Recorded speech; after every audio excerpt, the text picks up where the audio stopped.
Pemirsa, kita akan kembali membahas terkait dengan rencana keberangkatan ibadah umroh pada tanggal 8 Januari esok bersama dengan Dirjen Penyelenggara Haji dan Umroh Kementerian Agama dan juga salah satu jamaah yang akan berangkat ada Ibu Nani Siti Rohmani. Sebelumnya saya akan sapa terlebih dahulu Bapak Hilman. Assalamualaikum Pak Hilman. Waalaikumsalam warahmatullahi wabarakatuh. Baik, selamat siang juga untuk Ibu Nani. Assalamualaikum. Baik, saya ke Pak Hilman terlebih dahulu. Pak Hilman, apa pertimbangan dari Kementerian Agama membuka dan juga memberangkatkan calon jemaah umroh di tengah kasus COVID-19 ini, Bapak? Ya, terima kasih. Yang pertama adalah bahwa Kementerian Agama dalam posisi sebagai pengawas ya, yang juga diamanahi untuk melakukan perlindungan terhadap para jamaah.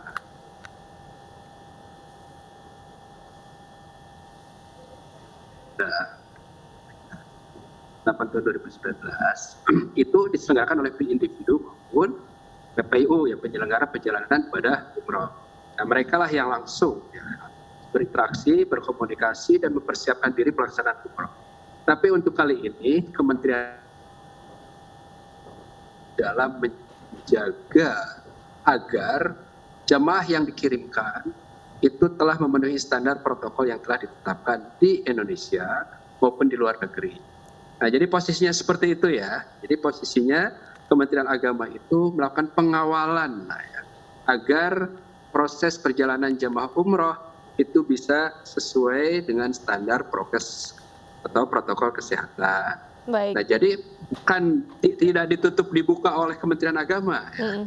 Dulu ini sebetulnya tidak ditutup ya. Kita ini kan sudah dibuka oleh pemerintah Saudi setelah ditutup hampir 1 tahun.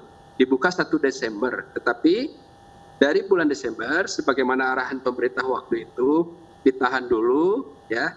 Jangan dulu Nataru ini kita terlalu mobile. Nah, jadi kita Januari kita mitigasi keberangkatannya. Jadi itu konteksnya ya, bukan kita membuka kemudian orang bisa pergi. Oke, lalu bagaimana pemerintah menjamin keselamatan dan keamanan dari jemaah umroh Indonesia pada saat berangkat di sana dan tiba di tanah air supaya tidak terpapar virus COVID, Bapak? Ya, tidak ada yang bisa menjamin, Mbak. Tetapi yang bisa kita terapkan adalah protokol kesehatan yang standar. Berangkatnya ada PCR, kemudian juga dipastikan mereka itu bersih, begitu naik pesawat juga bersih, orang naik pesawat juga semuanya bersih. Nah, kemudian di sana juga harus mengikuti secara protokol. Ada proses karantina beberapa hari, ya. Kemudian di PCR lagi dan seterusnya. Hingga yang justru kita akan tekankan adalah bahwa jemaah harus lebih disiplin. Itu poinnya, gitu ya. Itu poinnya. Jemaah kita lebih disiplin, baik ketika berangkat, ya, ketika dilaksanakan umrohnya, pelaksanaan, maupun ketika kembali. Dan ketika kembali, screening juga pemerintah sudah melakukan melalui karantina dan PCR. Saya kira itu, Mbak. Baik, saya ke Ibu Nani. Ibu Nani, apakah sudah mengetahui bahwa besok ini adalah hari keberangkatan umroh? Ibu Nani sendiri sudah dapat tanggal belum? Terima kasih, Mbak. Yang saya dapat informasi bahwa besok tanggal 8 itu akan dimulai umroh perdana dan itu katanya ada surat dari kementerian.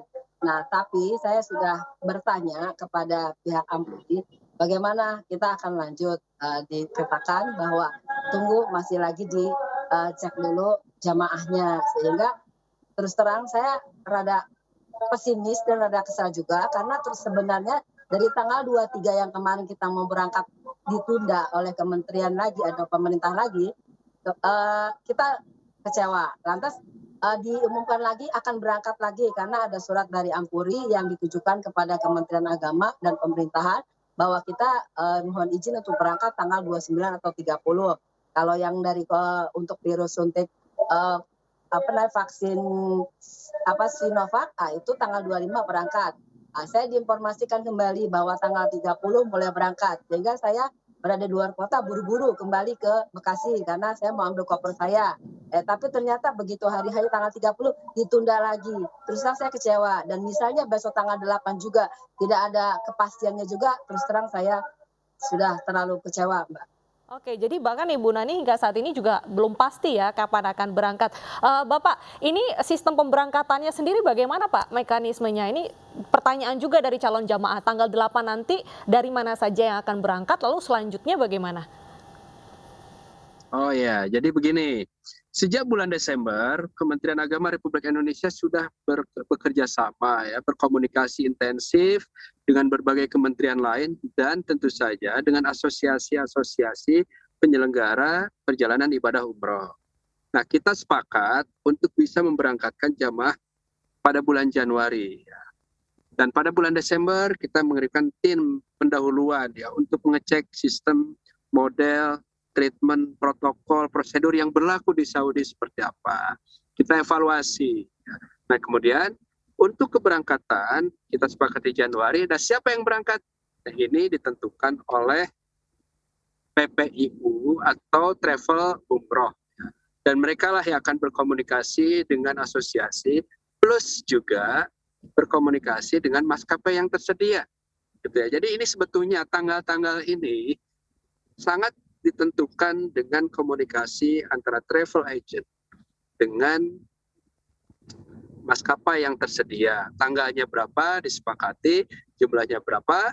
Nah, memang akhirnya kita akan lihat sepanjang beberapa bulan ke depan, kita akan melihat ada beberapa kelompok penerbangan dari Indonesia dengan jumlah yang bervariasi. Jadi begitu ya. Jadi yang menentukan adalah perusahaannya. Ada arahan Bapak untuk calon jemaah yang mungkin saat ini menonton dan sedang bingung apa yang harus dilakukan pertama kali supaya mereka juga bisa berangkat tahun ini, Pak? Ya, kita memahami betul ya, karena ini rata-rata adalah jamaah tunda. Pastikan bahwa PPIU atau kita sebut travel agent atau travel umroh itu berkomunikasi intensif dengan asosiasi yang ada di atasnya. Kemudian mereka harus bisa menentukan kapan mereka akan memberangkatkan jamaah, gitu ya. Nah, yang ketiga tentu saja kita juga harus siap bagi seluruh jamaah bahwa situasinya masih situasi pandemi, ya. Meskipun tidak bisa kita tahan dan belum ada larangan resmi tentang itu. Artinya pemerintah Saudi masih menerima, masih memfasilitasi, penerbangan ada, pemerintah Indonesia juga baru membatasi. Nah, travel agent harus bisa lebih cerdas, lebih cermat dan lebih wise ya di dalam menentukan kuotanya. Jumlah orangnya jangan terlalu banyak, jamaah harus siap di karantina, konsekuensinya ya berapa hari di Indonesia akan dikarantina di Saudi dan yang terakhir tentu saja kita harus siapkan mental agar bisa disiplin memenuhi protokol. Tidak ada protes-protes lagi kalau urusan kesehatan. Berapapun karantina yang ditentukan ikuti ya di Saudi maupun di Indonesia. Nah ini saya kira mudah-mudahan lah ya bagi teman-teman yang ingin berangkat dalam waktu dekat dan akhirnya berangkat, saya memohon betul sebagaimana pesan dari pemerintah, dari Menteri Agama, Menteri Kesehatan dan yang terkait di Kementerian Luar Negeri, umroh ini akan menjadi citra Indonesia untuk haji akan datang. Jadi saya menekankan teman-teman disiplin. Kalau disiplin, pemerintah Saudi lihat, oke, mungkin tidak ada keraguan lagi, yuk Indonesia dapat jatah kuota umroh dan itu yang kita impikan semua dengan keberangkatan ini. Terima kasih, saya kira itu Mbak. Jadi disiplin terhadap protokol kesehatan. Ibu Nani, mungkin sebagai calon jamaah saat ini banyak sekali pertanyaan dan juga kendala yang dihadapi. Silakan Bu, mungkin satu curhatan Ibu boleh langsung disampaikan kepada Bapak Hilman. Terima kasih Mbak. Terima kasih Pak Hilman juga atas informasinya. Mudah-mudahan tanggal 8 besok jangan ada tunda lagi. Karena sudah bisa terjadi juga tunda yang ketiga kalinya. Jangan sampai, karena terus terang saya koper itu udah berminggu-minggu Pak, dari tanggal 23 tuh di standby sampai dengan saat ini. Dan niat saya untuk ibadah juga terus terang sudah senang sekali dengan adanya pembukaan ini. Tapi tiba-tiba langsung ditunda begitu saja.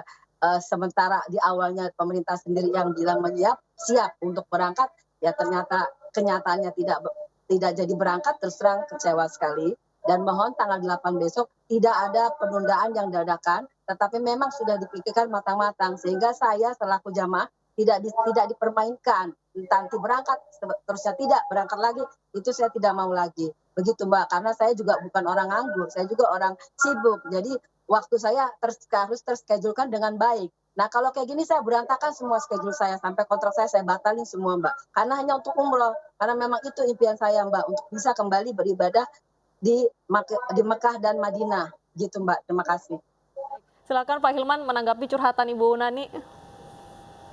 Kurang terdengar jelas di saya, boleh sedikit disimpulkan Pak pertanyaannya. Oke, jadi Ibu Nani ini berharap tanggal 8 ini sudah pasti berangkat, tidak ada lagi penundaan karena sudah dipersiapkan dari jauh-jauh hari ini Pak. Ya betul, justru kita juga memahami bahwa semua proses itu sudah disiapkan jauh-jauh hari, yang tanggal 8, yang tanggal 10, yang tanggal-tanggal berikutnya, maka kemudian kita harapkan justru teman-teman semua, baik penyelenggara maupun jamaah, ya bisa disiplin itu aja. Dan untuk keberangkatan pertama, sebagaimana sering saya sampaikan, kita menerapkan OGP, ya, One Gate Policy. Proses training masih melibatkan asrama haji di Pondok Gede Jakarta. Kalau itu berjalan lancar, sukses, ya kita lihat hasil evaluasinya, ya kita berharap sebetulnya umroh bisa berjalan lagi seperti biasa. Oke, Ibu Nani, sudahkah diberikan informasi mungkin dari Travel Agent atau juga Ampuri bahwa ada biaya karantina yang ditanggung oleh calon jamaah sendiri, Ibu?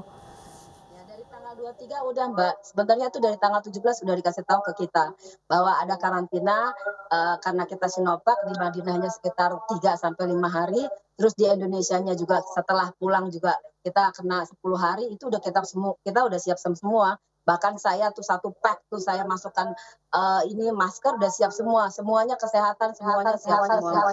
Insya Allah sampai bisa besok berangkat juga ya memang harus siap semuanya. Gitu Mbak, terima kasih. Ya, perjalanan yang jauh lebih besar ya Ibu ya. Besar. Sebelum kita menutup perbincangan kita pada hari ini, Pak Hilman, jadi besok calon jamaah kabar baik fix berangkat Bapak? Ya, insya Allah kita Kementerian Agama dalam posisi memfasilitasi dan memastikan bahwa protokol kesehatan, prosedurnya, dan semua persyaratan bisa terpenuhi, ya, sebagaimana janji kita kepada pemerintah Saudi. Dan insya Allah kami sudah intensif berdiskusi, mempersiapkan dengan Kementerian Kesehatan, Kementerian Luar Negeri, Kementerian Perhubungan, dan lain-lain, gitu ya. Nah, jadi kita doakan saja, Mbak, ya. Teman-teman disiplin, tidak ada kasus, dan ini jadi lesson learn yang baik buat kita ke depan.